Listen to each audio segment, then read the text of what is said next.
Class +2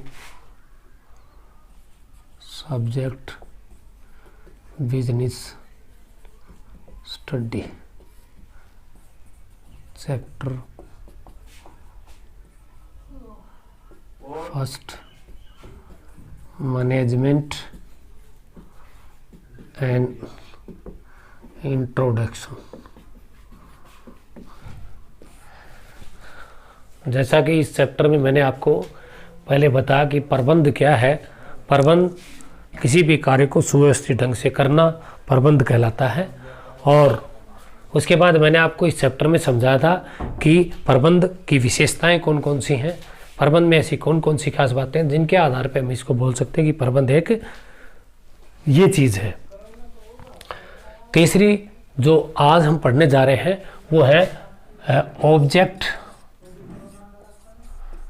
objects of management. Object of management, object का मतलब होता है उद्देश्य। उद्देश्य, प्रबंध के उद्देश्य कौन कौन से हैं। जैसे कि आप सब जानते हैं कि हम दैनिक जीवन में जो भी काम करते हैं उनके पीछे हमारा कोई न कोई उद्देश्य छुपा होता है, और उद्देश्य के बगैर कोई भी व्यक्ति कोई काम नहीं करता। उद्देश्य हमारा आर्थिक अनार्थिक कोई सा भी हो सकता है, लेकिन उद्देश्य उसके पीछे जरूर निहित होता है, जो शॉर्ट टर्म का भी हो सकता है और दीर्घकालीन लॉन्ग टर्म का भी हो सकता है। तो ऑब्जेक्ट यानी कि मैनेजमेंट जो हम करते हैं उसको करने का हमारा उद्देश्य क्या है, हम करते क्यों मैनेजमेंट, उसकी ज़रूरत क्या है, किन उद्देश्यों की पूर्ति के लिए, किन आवश्यकताओं की पूर्ति के लिए ऐसा करते हैं।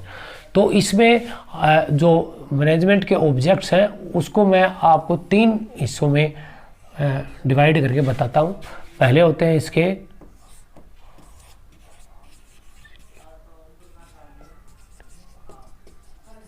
Organisational object, social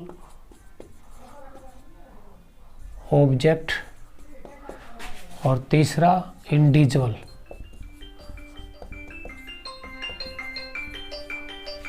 individual object कौन कौन से हैं, ये 3 प्रकार के ऑब्जेक्ट हम इसके अंदर पढ़ते हैं। 3 प्रकार के हमारे ऑब्जेक्ट इसमें होते हैं। एक तो संगठनात्मक उद्देश्य और सामाजिक उद्देश्य और व्यक्तिगत उद्देश्य। 3 प्रकार के उद्देश्य होते हैं हमारे। ऑर्गेनाइजेशनल कौन कौन से होते हैं, सोशल कौन से होते हैं और इंडिविजुअल कौन से होते हैं, ये मैं आपको बाद में बताऊंगा। पहले हम स्टार्टिंग करते हैं ऑर्गेनाइजेशनल ऑब्जेक्ट। ऑर्गेनाइजेशनल ऑब्जेक्ट 3 प्रकार के। पहले ऑर्गेनाइजेशनल ऑब्जेक्ट के आपको मैं उद्देश्य क्या होते हैं उनके बारे में बताता हूँ। संगठनात्मक उद्देश्य का मतलब उन उद्देश्यों से है जो किसी संस्था के, फर्म के अपने उद्देश्य होते हैं, उसको हम ऑर्गेनाइजेशनल ऑब्जेक्ट बोलते हैं। ऑर्गेनाइजेशनल ऑब्जेक्ट बोलते हैं हम उसके। तो जो संस्था होते हैं, संस्था को स्थापित करने का अपना उद्देश्य है। संगठन किसको बोलते हैं, एक संस्था के अंदर जितने भी कर्मचारी हैं, चाहे टॉप मैनेजमेंट, चाहे मिडिल मैनेजमेंट, चाहे लोअर मैनेजमेंट, उन सब के अपने उद्देश्य हैं। वो सभी अपने किसी न किसी उद्देश्य के लिए संस्था में लगे रहते हैं। उन सभी व्यक्ति कर्मचारियों के समूह को हम संगठन कहते हैं। सबसे पहले पता होना चाहिए संगठन कहता है क्योंकि ये ऑर्गेनाइजेशनल ऑब्जेक्ट समझने के लिए संगठन का समझना, ऑर्गेनाइजेशन का समझना जरूरी है। कर्मचारियों के समूह, चाहे वो टॉप के हैं, चाहे मिडिल के हैं, चाहे लोअर मैनेजमेंट के कर्मचारी हैं, उन सब के समूह को हम संगठन बोलते हैं। और उन सब वो कर्मचारी जहाँ कहीं भी काम करते हैं, जिस संस्था में काम करते हैं, उस संस्था के अपने उद्देश्य हैं। वो संस्था स्थापित की गई है तो उसके अपने टारगेट हैं, उद्देश्य हैं, ऑब्जेक्ट हैं। क्योंकि कोई भी संस्था किसी मकसद से स्थापित की गई है तो वो उसके संगठनात्मक उद्देश्य कहलाते हैं। ऑर्गेनाइजेशनल जो होते हैं वो हमारे उद्देश्य होते हैं, वो मैं बाद में बताऊंगा कि जो है ना कि उसके टाइप कौन कौन से हैं, तो उसको हम बाद में पढ़ेंगे। तो आज ये आपको मैं सामाजिक उद्देश्यों के बारे में समझा रहा हूँ। सामाजिक उद्देश्य वो होते हैं जिसको समाज किसको बोलेंगे हम, समाज का मतलब होता है कि एक बिजनेस किसी वातावरण में जन्म लेता है। यानी वातावरण का मतलब कोई भी संस्था, चाहे वो एकाकी व्यापार हो, साझेदारी हो, कंपनी हो, कोई भी हो, किसी न किसी बिजनेस में वो स्थापित जहाँ कहीं भी होता है वो उसका समाज होता है। उसके चारों तरफ रहने वाले जितने भी लोग हैं वो, चाहे वो हमारे ग्राहक हैं, चाहे वो ग्राहक ना भी हैं, तो भी वो उसका समाज काउंट किए जाते हैं। तो समाज के भी उस बिजनेस से कुछ उद्देश्य जुड़े होते हैं, क्योंकि आज वो समय नहीं रहा जो पहले होता था कि समाज की पहले कोई आवश्यकता बिजनेस में नहीं समझी जाती थी। केवल जो बिजनेसमैन होते थे उनकी आवश्यकताओं की पूर्ति करना, ज़्यादा से ज़्यादा लाभ कमा के उनको देना ही बिजनेस का मुख्य उद्देश्य होता था। ग्राहकों का, समाज का पहले कोई ध्यान ज़्यादा नहीं दिया जाता था, लेकिन आज कोई बिजनेस बिना समाज के कामयाब नहीं हो सकता। तो वो सोशल ऑब्जेक्ट है हमारे, समाज को हमने खुश रखना है, सेटिस्फाई रखना है, तभी हमारा बिजनेस सफल होता है, अन्यथा वो बिजनेस सफल नहीं होता। वो सामाजिक उद्देश्य है। तीसरा इंडिविजुअल ऑब्जेक्ट। इंडिविजुअल ऑब्जेक्ट वो होते हैं जो कि व्यक्तिगत होते हैं। जैसे संस्था के अंदर कर्मचारी होते हैं, चाहे किसी भी लेवल के कर्मचारी हों, चाहे टॉप लेवल के हों, मिडिल लेवल के हों या लोअर लेवल के हों, सभी के अपने कुछ व्यक्तिगत निजी उद्देश्य होते हैं। जैसे उनको तनख्वाह मिलती है, जैसे उनको वेतन मिलता है, वेजेज मिलती है, वो उसमें इजाफा चाहते हैं। वो चाहते हैं कि हमारी तनख्वाह बढ़े, मजदूरी बढ़े, वो उसके व्यक्तिगत उद्देश्य। क्योंकि कर्मचारी सेटिस्फाई होगा तभी संस्था के काम अच्छे करेंगे, वो तो संस्था के काम अच्छा करेगा तो बढ़िया प्रोडक्ट बढ़ेंगे, बढ़िया प्रोडक्ट बनेंगे तो संस्था के बिक्री ज़्यादा होगी, संस्था की बिक्री ज़्यादा होगी तो संस्था का उद्देश्य पूरा होगा। तो ये 3 मैंने हल्का इनके बारे में थोड़ा बताया, लेकिन अब थोड़ा इनकी डिटेल से मैं आपको बताता हूँ। ऑर्गेनाइजेशन जैसे मैंने आपको समझाया, एक संगठन होता है व्यक्तियों या कर्मचारियों का एक ऐसा समूह जो किसी उद्देश्य के लिए किसी जगह पे काम करते हैं, वो उसका संगठन होता है। और उस संगठन के अपने उद्देश्य हैं। उद्देश्य कौन कौन से होते हैं? Survival object. तीसरा होता है प्रॉफिट, अर्न करना, लाभ कमाना। और तीसरा होता है ग्रोथ, लाभ कमाना। सर्वाइवल, जीवित रहना, इसको हम जीवित रहना कह सकते हैं। प्रॉफिट, लाभ, ग्रोथ, विकास, ये 3 इसके संगठन के उद्देश्य होते हैं, संगठनात्मक उद्देश्य होते हैं। सर्वाइवल, जीवित रहना। जिस प्रकार आदमी जीवित कब रहता है? जब आदमी के जीवित रहने की आवश्यकताओं की पूर्ति होती रहेगी तो वो आदमी जीवित रहता है। जैसे पानी चाहिए, जैसे में भोजन चाहिए, जो किसी भी जीवन को सफल रखने के जो आवश्यक चीज़ें एक व्यक्ति को मिलती रहेंगी तो जीवित रहता है। उसी प्रकार बिजनेस जीवित रहने का मतलब यहाँ पे क्या है? कोई भी बिजनेस जो ना, जिस बिजनेस के अंदर पैसा लगाया जाता है तो उस बिजनेस में पैसा, लाखों करोड़ों रुपए पैसा लगाया जाता है, तो वो बिजनेस में लाखों करोड़ों रुपए से हमने जो संस्था के लाभ ज़्यादा कमाने का उद्देश्य रखा था वो कब कमाया जाएगा? जब वो बिजनेस लंबे समय तक जीवित रहेगा। जीवित रहने का मतलब जो बिजनेस लंबे समय तक चलेगा, तब हम लंबे समय में ज़्यादा बिक्री कर पाएंगे तो हम उनके ऊपर जितनी वस्तु ज़्यादा बिकेंगे उन पर लाभ भी हमारा ज़्यादा होगा।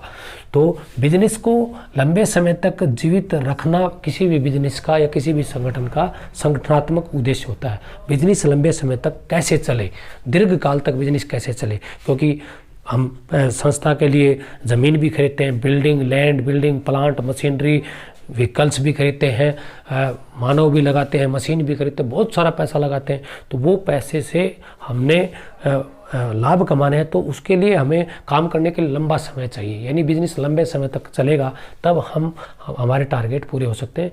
तो वो होते हैं सामाजिक, ये आपके जीवित रहना उसका पहला उद्देश्य होता है ऑर्गेनाइजेशन का। बिजनेस लंबे समय तक चले, सबसे पहले ये कामना की जाती है। और लंबे समय तक कब चलेगा? जब हम बिजनेस का मैनेजमेंट अच्छा करेंगे तो वो लंबे समय तक जरूर चलेगा, इसमें कोई संदेह नहीं है। दूसरा प्रॉफिट, लाभ कैसे कमाया जाता है? लाभ कमाने के लिए हम क्या करते हैं? कम से कम लागत पर ज़्यादा से ज़्यादा वस्तु उत्पादित करना। लागत, उसको बनाने का खर्चा कम से कम आए। दूसरी, प्रतिस्पर्धा में जो हमारी संस्थाएं हैं उनसे जितना हम कम लागत पे वस्तु बनाने में कामयाब होंगे उतना ही हम ज़्यादा लाभ कमाने में कामयाब होंगे, क्योंकि उसका विक्रय मूल्य तो निर्धारित होता है कि इतने से आप ज़्यादा नहीं बेच सकते। तो जितने कम में बनाएंगे, जैसे 100 रुपये में वस्तु विक्रय मूल्य उसका 100 रुपये है और कोई संस्था को 70 में तैयार करती है, कोई एक प्रोडक्ट को 80 रुपये में तैयार करती है, तो 80 में करती है उसको 20 रुपये पर प्रोडक्ट के मिलेंगे, और 70 में करती है उसके 30 रुपये पर प्रोडक्ट मिलेंगे लाभ के रूप में। तो लाभ जो है ना जब भी ज़्यादा होगा जब लागत जितनी कम की जाएगी, लागत को कम करने का प्रयास किया जाएगा, तभी हम हमारे लाभ ज़्यादा होंगे। तो हम कम से कम लागत पे ज़्यादा से ज़्यादा लाभ कमाना इस संस्था का उद्देश्य होता है, क्योंकि लाभ के बगैर संस्था जीवित नहीं होती। हाँ, हम लाभ के लिए काम करते हैं, हो सकता है बिजनेस है इसमें रिस्क होता है, हानि भी हो सकती है, लेकिन कामना तो हम किस चीज़ की करते हैं? कामना हम सिर्फ और सिर्फ लाभ की करते हैं, हानि की नहीं करते। हालांकि हानि होती है तो हानि भी हमें सहन करनी पड़ती है। तो लाभ कमाना किसी भी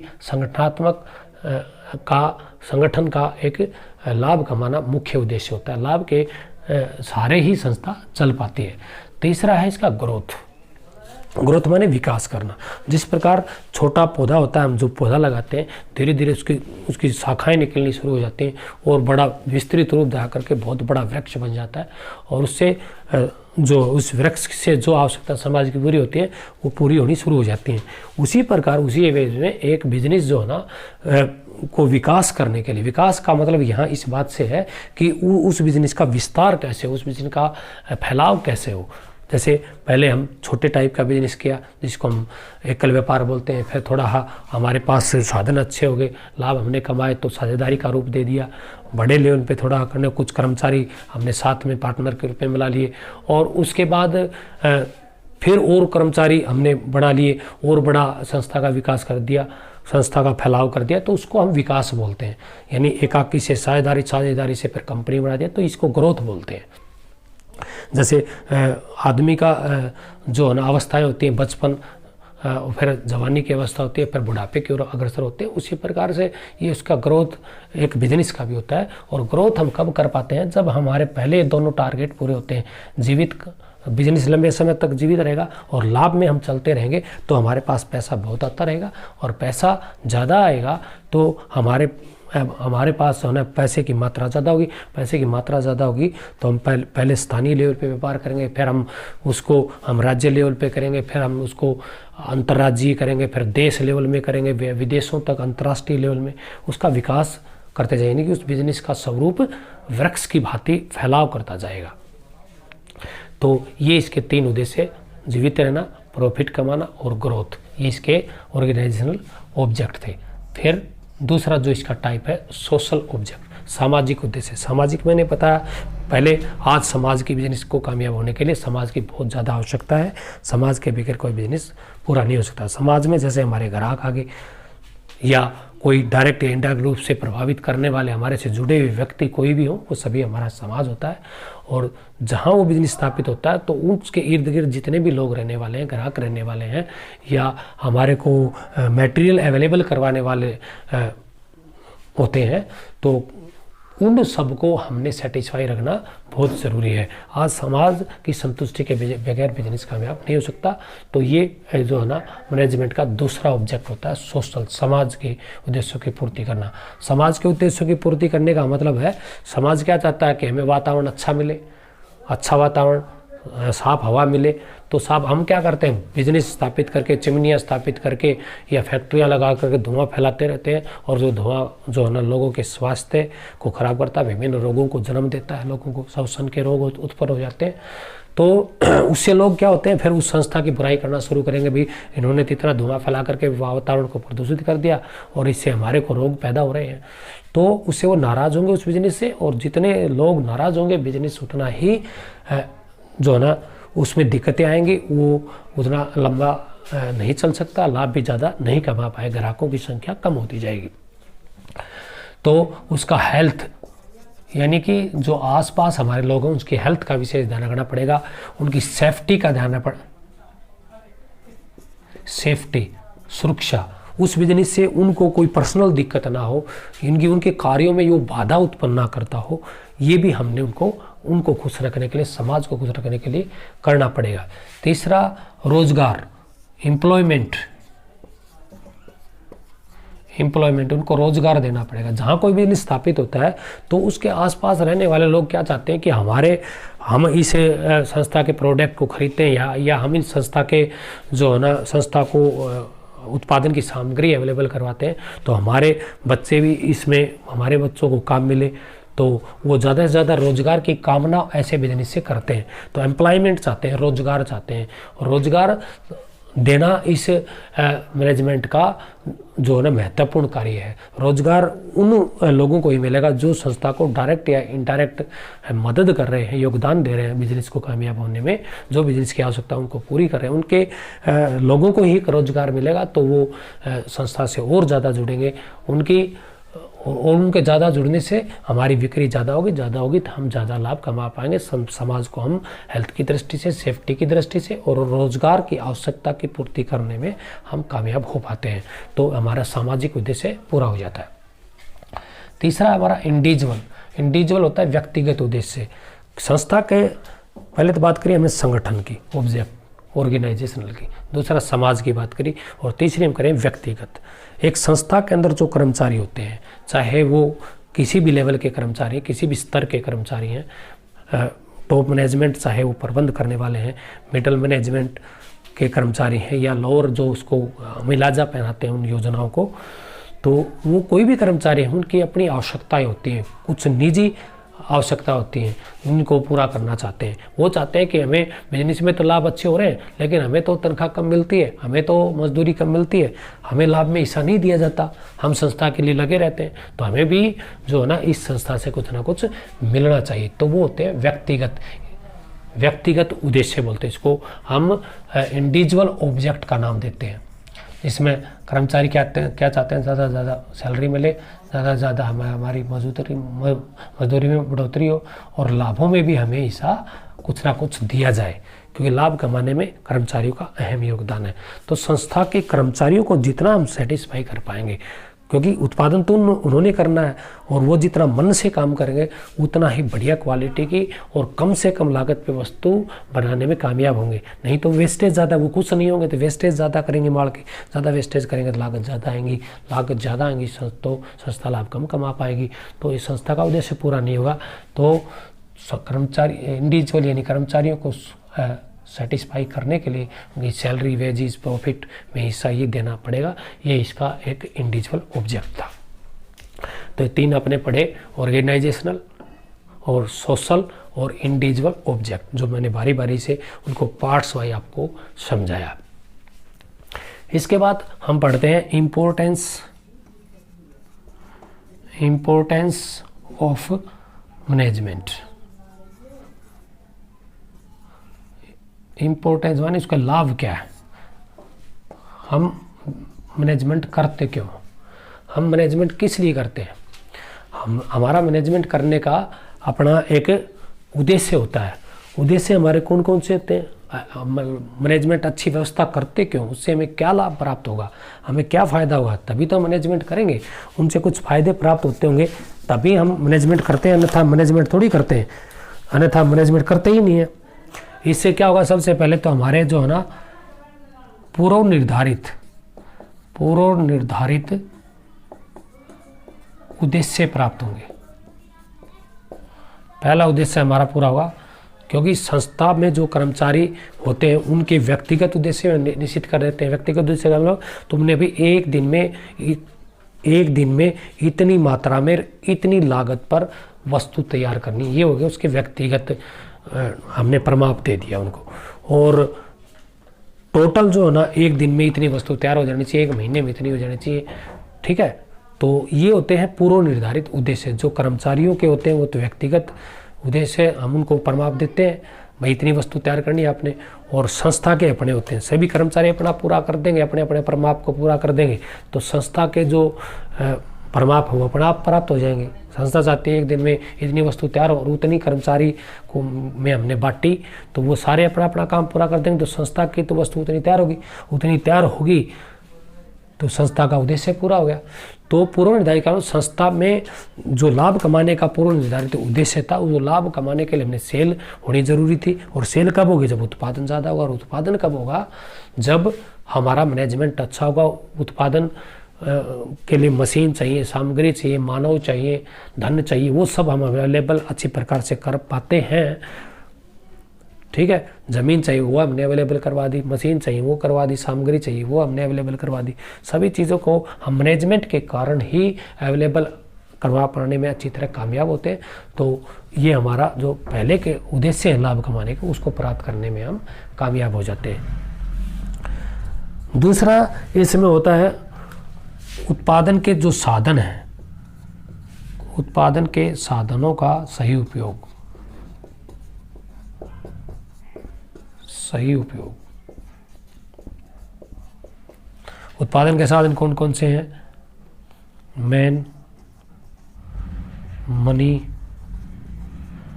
मटेरियल, मशीन, ज़्यादा मात्रा यही होते हैं, यानी सारे एम से स्टार्ट होने वाले हैं। मैन, मनी, मटेरियल, मशीन्स, ये सभी उत्पादन के साधन हैं।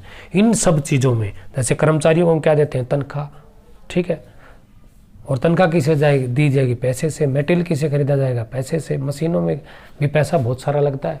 तो इन सब पैसे का सही इस्तेमाल नहीं होगा तो संस्था के उद्देश्य पूरे नहीं होंगे। और उत्पादन हम अच्छा जब अच्छा कर पाएंगे जब इन सब चीज़ों का सही उपयोग हमारा सुनिश्चित होगा, अन्यथा हम इसको नहीं कर पाएंगे इस प्रकार से।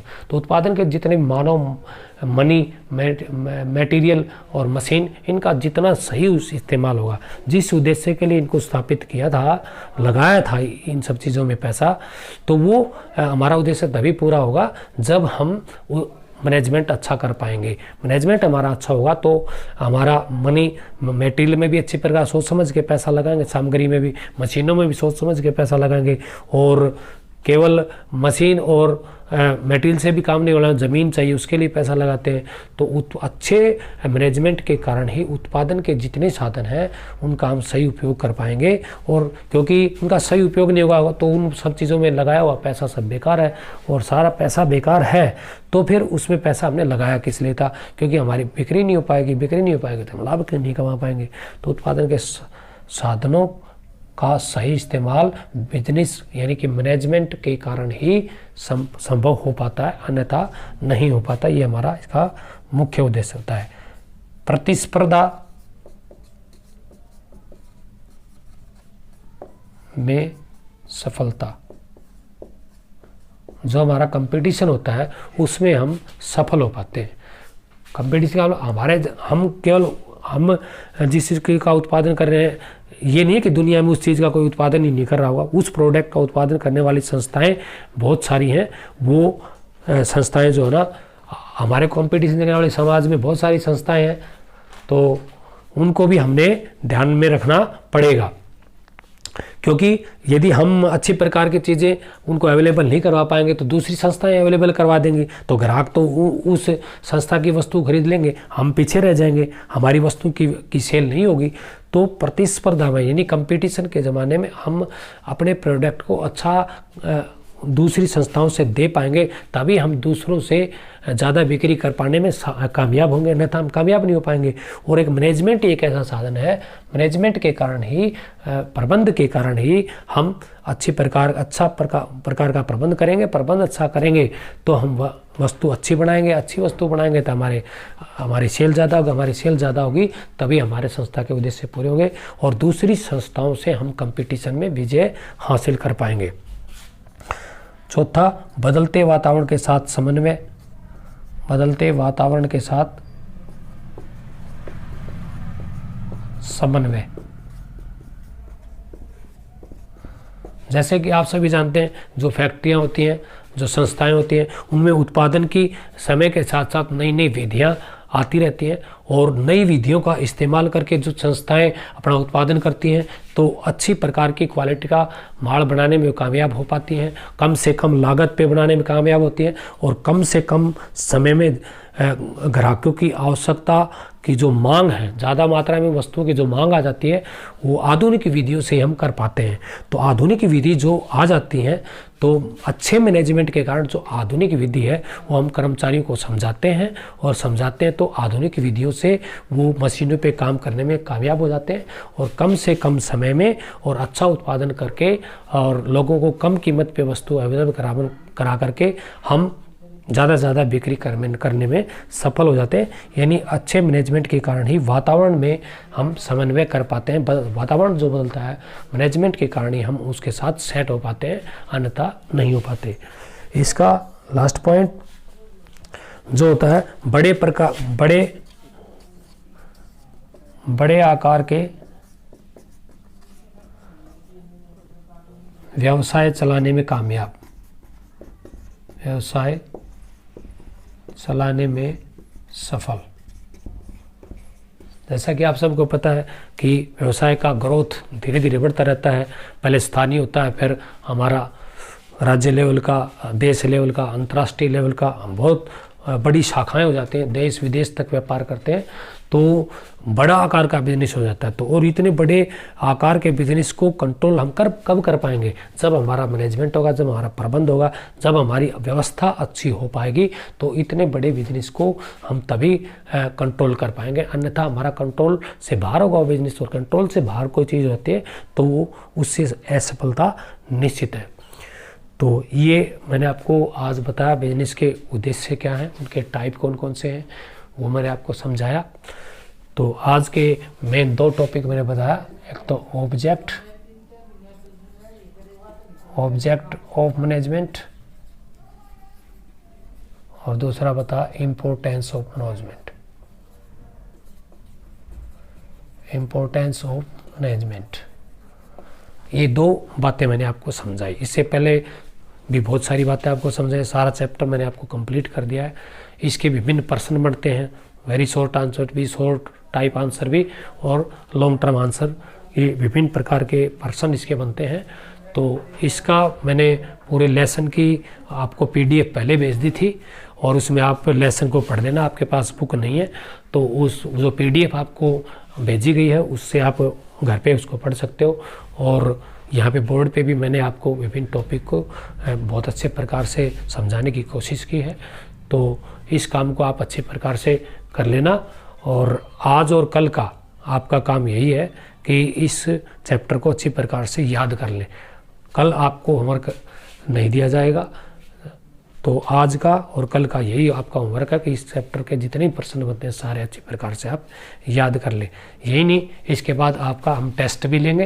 ये नहीं है कि हम भेज रहे हैं तो भेजना ही काफ़ी होगा, टेस्ट से हम इवेल्युएशन कर पाएंगे कि हम ने क्या सीखा है, बच्चों ने क्या सीखा। तो इसका टेस्ट लेने के लिए इसकी तैयारी अच्छी प्रकार से करें। Thank you.